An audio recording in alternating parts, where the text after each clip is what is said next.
بسم اللہ الرحمن الرحیم اللہم صلی علی محمد وعلی آل محمد وبارک وسلم۔ شب برات کے حوالے سے ہمارے معاشرے میں عجیب و غریب تاثرات اور نظریات ان دنوں میں پھیلائے جاتے ہیں، اور جو شب برات قریب آتی ہے تو سوشل میڈیا پر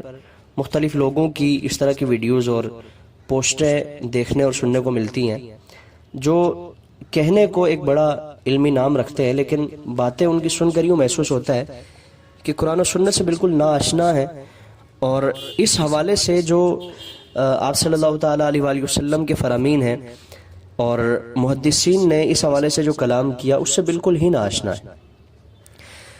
اس کا سرے سے انکار کیا جاتا ہے۔ بعض لوگ وہ ہیں جو انکار کرتے ہیں کہ یہ کوئی اس رات کو امتیازی کوئی شان اور حیثیت حاصل نہیں ہے۔ بعض لوگ یہ کہتے ہیں کہ امتیازی ایک حیثیت تو حاصل ہے، لیکن اس میں عبادات کوئی ثابت نہیں ہے، اس لیے خاص طور پر کسی عبادت کا اہتمام نہ کیا جائے اور اس طرح کا اجتماعی طور پر کوئی اس طرح کے معاملات نہ کیے جائیں۔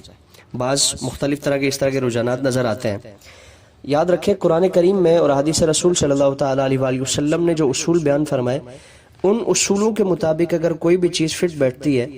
اور کوئی بھی ہمارا عمل ان اصولوں کے مطابق ہے تو وہ جائز ہے،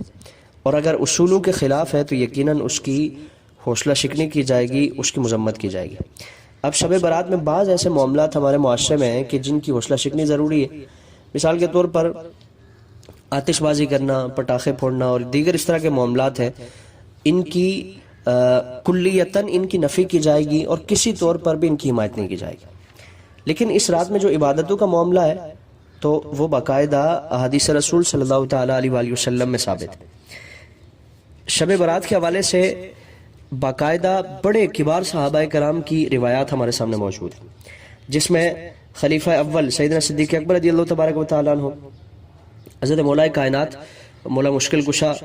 پھر اسی طرح ام المومنین حضرت عائشہ صدیقہ،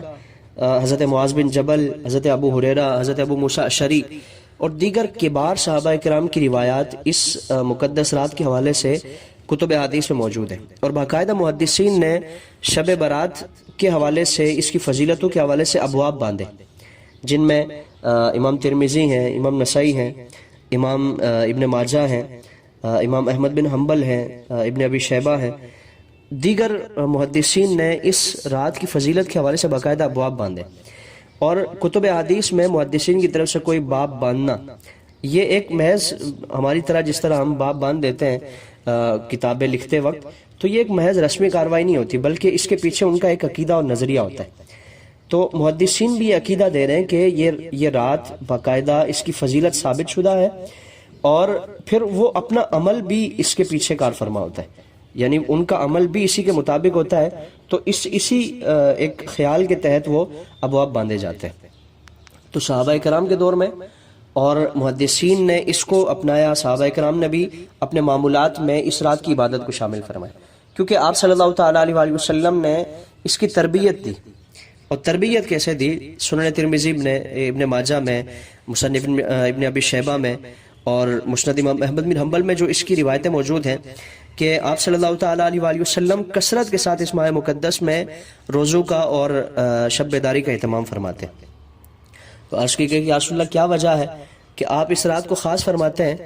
تو عبادتوں کے لیے اس رات کو خاص فرماتے ہیں۔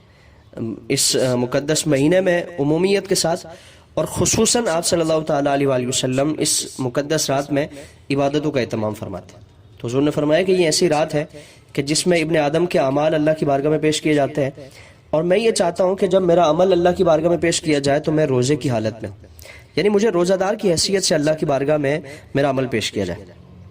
پھر اسی طرح آپ صلی اللہ تعالیٰ علیہ وسلم کا فرمان ترمذی میں، ابن ماجہ میں، شعب الایمان میں اس کو روایت کیا گیا، حضرت مولا کائنات سے ہے کہ آپ صلی اللہ تعالیٰ علیہ وسلم جب شعبان المعظم کی نصف شب ہوتی، یعنی 15ویں شب ہوتی،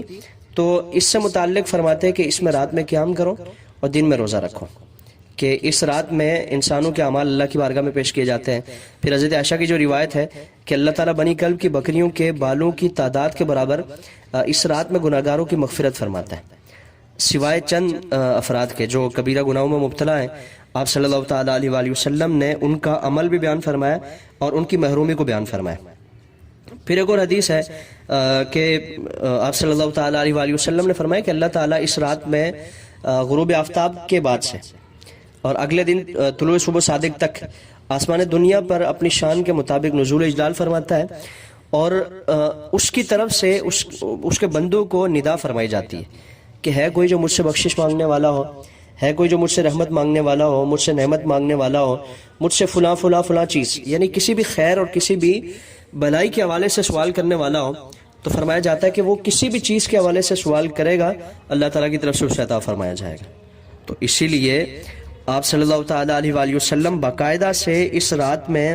عبادتوں کا اہتمام فرماتے ہیں، اور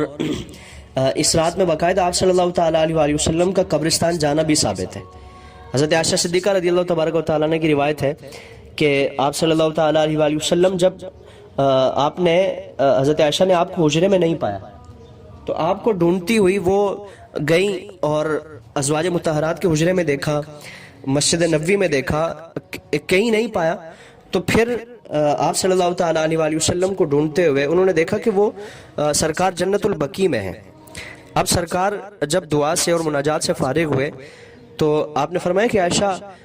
آج کی رات میں اللہ تعالیٰ بنی کلب کی بکریوں کے بالوں کے برابر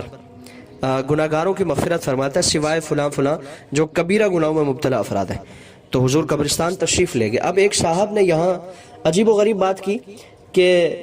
اور ان کو مفتی اعظم پاکستان بھی کہا جاتا ہے، انہوں نے اپنے والد کا حوالہ دیا، یعنی اپنی بات بھی نہیں کی بلکہ اپنے والد کا بھی، اور اسی سے ہمیں پتہ چلتا ہے کہ کس طرح عوام کو گمراہ کرنے کی کوشش کی جا رہی ہے کہ والد صاحب کہتے تھے کہ جی سنت کو اس کے درجے میں رکھا جائے اور اس پر زیادتی نہ کی جائے، کہ حضور کا ایک مرتبہ کا عمل حدیث سے ثابت ہے کہ آپ صلی اللہ تعالیٰ علیہ وآلہ وسلم اس مقدس رات میں قبرستان تشریف لے گئے، تو ہم پوری زندگی میں سنت کی برکت حاصل کرنے کی نیت سے ایک مرتبہ جائیں، زیادہ جائیں گے تو یہ سنت میں زیادتی ہوگی جو بدعت کے تحت شامل ہو جائے گی۔ یعنی علمیت کا اندازہ دیکھیں کہ کیا چیزیں پیش کی جا رہی ہیں اور عوام کو کس طرح گمراہ کرنے کی کوشش کی جا رہی ہے۔ مستحب عمل ہے یہ ثابت، یہ یاد رکھا جائے کہ حدیث مبارکہ سے باقاعدہ ثابت ہے اور مستحب عمل ہے، اور مستحب کی تعریف یہی ہے کہ والمندوب ما فعلہ مرتن او مرتین، کہ مستحب وہ عمل ہے جو آپ صلی اللہ تعالیٰ علیہ وآلہ وسلم نے ایک مرتبہ کیا ہو یا دو مرتبہ کیا۔ زیادہ حضور کا وہ عمل ہوتا تو وہ واجب یا سنت موقدہ کے تحت شامل ہو جاتا، لیکن آپ صلی اللہ تعالیٰ علیہ وسلم نے ایک مرتبہ کیا تو یہ مستحب ہے، اور جب بھی جائیں گے اللہ تعالیٰ سنت کی برکت عطا فرمائے گا، یعنی سنت کی ادائیگی کی نیت سے جائیں گے تو اللہ تعالیٰ اس کی برکت عطا فرمائے گا۔ تو اس رات میں قبرستان جانا بھی احادیث سے ثابت ہے، خاص طور پر عبادتوں کا اہتمام کرنا بھی احادیث سے ثابت ہے۔ اور آخری بات کہ اگر کوئی شخص اپنے گھر میں اپنی حلال پاکیزہ کمائی سے گھر میں کچھ اچھا پکاتا ہے تو اس کے پکانے میں کیا حرج ہے، اس کے کھانے میں کیا حرج ہے؟ یہ باقاعدہ احادیث سے اس کا یہ عمل ثابت ہے کہ گھر میں سب سے بہترین صدقہ وہ ہے جو انسان اپنے گھر والوں کے لیے لائے، اپنے گھر والوں پہ خرچ کرے، اور پھر اگر اسی کھانے سے جو اچھا اس نے کھانا پکایا ہے اس کو ایک حسن سلوک کے طور پر، ایک خیرخواہی کے طور پر، ایک نیکی کے طور پر اگر وہ اپنے پڑوسی کسی مسلمان بھائی کے گھر میں بھیج دیتا ہے، اس کو کوئی فرض واجب نہیں سمجھ رہا، اس کو کوئی لازمی نہیں سمجھ رہا، کوئی فرض واجب کے درجے میں نہیں رکھ رہا، بلکہ اس نے سلوک، خیر، بھلائی اور ایک اچھائی کے طور پر اور ایک نیکی کے طور پر اپنے پڑوسی مسلمان بھائی کے گھر میں بھیج دیتا ہے، تو اس میں کیا حرج ہے؟ اس میں کوئی خرابی نہیں ہے۔ باقاعدہ یہ سارے اعمال قرآن حدیث سے ثابت ہے۔ تو شب بیداری بھی آپ صلی اللہ علیہ وسلم کا عمل ہے، اس رات میں شب بیداری بھی کی جائے، روزہ بھی اگلے دن رکھا جائے، یہ بھی حدیث سے ثابت ہے، اور قبرستان بھی جائیں، اپنے مرحومین کے لیے اصالہ ثواب کا بھی اہتمام کریں، اور فکر آخرت سب سے بڑا جو اس رات کا میسج ہے کہ ہم اپنی آخرت کی تیاری کریں۔ اور اسی سے متعلق فرمایا کہ کوئی یہ نہیں جانتا کہ وہ اگلی سال اس رات کے آنے سے پہلے اس کا نام مردوں کی فہرست میں لکھا جا چکا ہے۔ اللہ تعالیٰ اس رات کی برکتیں ہمیں عطا فرمائے، اور اس رات میں خصوصیت کے ساتھ عبادتوں کا اہتمام کرنے کی، شب بیداری کرنے کی، روزوں کا اہتمام کرنے کی اللہ تعالیٰ توفیق عطا فرمائے۔ والسلام علیکم ورحمۃ اللہ وبرکاتہ۔